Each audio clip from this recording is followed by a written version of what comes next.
of all, he's a great friend of mine, man, and I appreciate what he has done for gospel hip-hop music. You can't say enough about Madge, man. Madge is definitely one of the forerunners.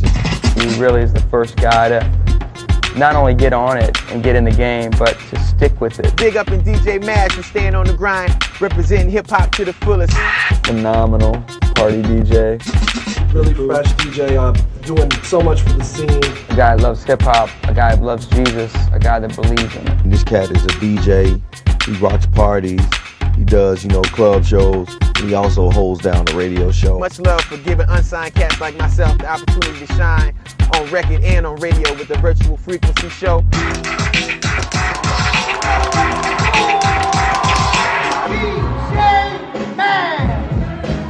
Well, DJing for me has always been a way of expression.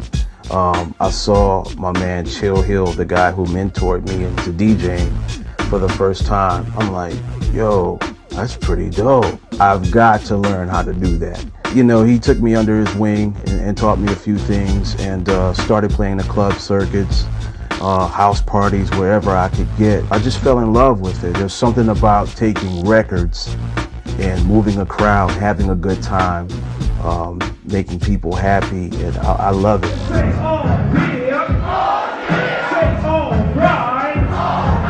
Okay, now I'm DJing clubs, and there's people like, yo, can you make me a mixtape? And I'm like, oh, okay, yeah, I can do that. That turned into people actually wanting me to do mixtapes for them all the time. Well, all of a sudden, I'm duplicating mixtapes in my bedroom.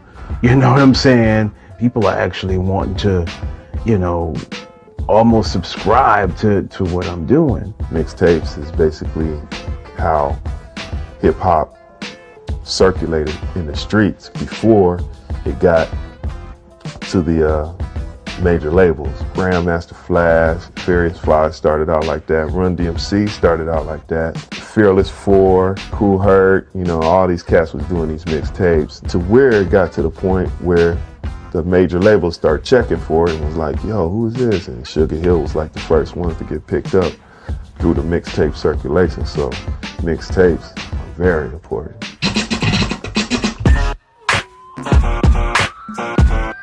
Life kind of took an interesting turn. I'm at the top of my game in my hometown, but I just didn't feel content with who I was as a person, believe it or not. In the middle of all that success, a friend of mine told me about another guy who was a Christian rapper, came up to me, gave me a CD of this group called SFC. I'm like, yo, these dudes are talking about God, man. This is fresh. And the music actually led me to start asking some very difficult questions to myself. Long story short, I committed my life to Christ and became his disciple. Then it turns out that there's an entire culture of Christian rap music. And I'm like, yo, somebody's got to get this stuff out there. I broke out all my instrumentals from some of my older records, and I started blending it in with the Christian hip hop stuff. Next thing I know, I'm making mixtapes. I got Christian hip hop mixtapes. 7, 6, 5, 4, 3, 2, 1. The mixtape that I was on with the DJ Madge turned my name on to a whole bunch of people that never even really heard of me. It's like a new generation thing too, so it's the same effect that it was back in the day. Cats putting out these mixtapes and exposing MCs to people who basically wouldn't walk in the store and just buy certain people's albums. So that was a beautiful thing. We did the Sabbatical Transit mixtape, sold it over the internet, got approached by a few labels to do some joint ventures with them. Goatee Records gave me a call one day. They're like, hey, we like what you're doing. We'd like to put some of that on. DJ Madge, the mixtapes were born from there. The DJ's taken on several roles now. It's got many faces to it. You have the guy who's in the clubs holding it down. You got the guy who's DJing for a rap group. You got the guy who's strictly mixtapes. You got the turntablist. You got the radio cat. For me, I think My favorite area to dwell would be where I started, which is mixing. 1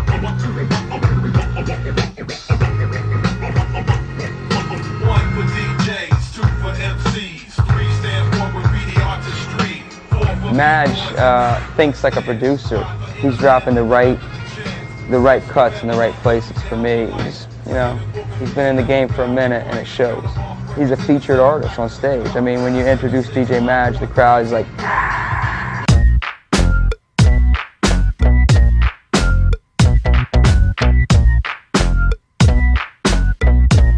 Well, the live side of what DJ Madge brings to the table is very similar to what some people may have experienced in the rave scene, whether it's techno and house being played. It's just that I'm bringing the hip hop and R&B stuff. If you want to worship, worship. If you want to break dance, break dance. If you just want to fellowship, have a good time, whatever, bring your parents. All the music's clean. There's no drama. Sometimes I have a guest MC come in and rock a set or whatever.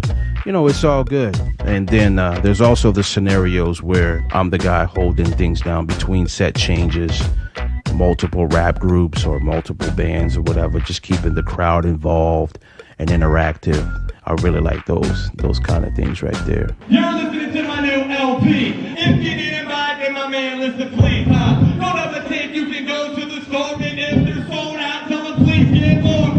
John Rubin for the few who was asking. Middle name Rubin and the last name is Aspen. Kids are always asking, how can I be a DJ? What can I do to get in the game? My advice is always this: find someone who's good at it and get under them, learn from them, serve them, carry their records around. In turn, you'll be educated on the tricks of being a DJ.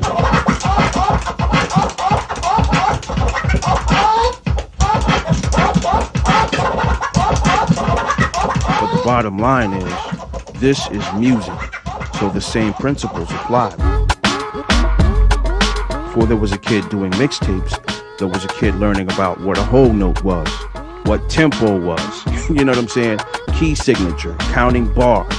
You have to know these basic things, basic music theory, in order to communicate to other people what you're doing, because you can't say, hey, I'm gonna drop this cut right there. No, you have to say, I'm gonna come in on verse 2, bar 4, beat 3. You know what I mean? You have to be able to do that. This new record, The Ringleader, is a passion of mine. The whole record is based on Romans chapter 1, verse 20, that speaks about God's invisible attributes that are clear to man and leaving us without excuse that he definitely exists. I just want this record to be viewed as a celebration of the God of the universe that causes all things to work together for good. As long as there's music, as long as there's a beat, there will be the DJ.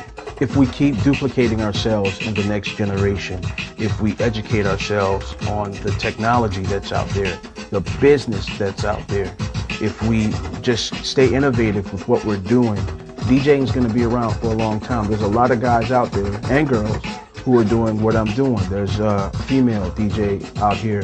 Her name is Southpaw. There's my man DJ Form down with the Grits crew. There's DJ Skillspin. There's my man DJ Manuel who's down with John Rubin. There's DJ All-Star. There's DJ Knuckles. There's DJ Cut. DJ Lace from the Atlanta crew. DJ Morphus. DJ EW. There's a ton of people out there who are doing what I'm doing. A lot of good things happening out there, and I think we're going to be around for a long time.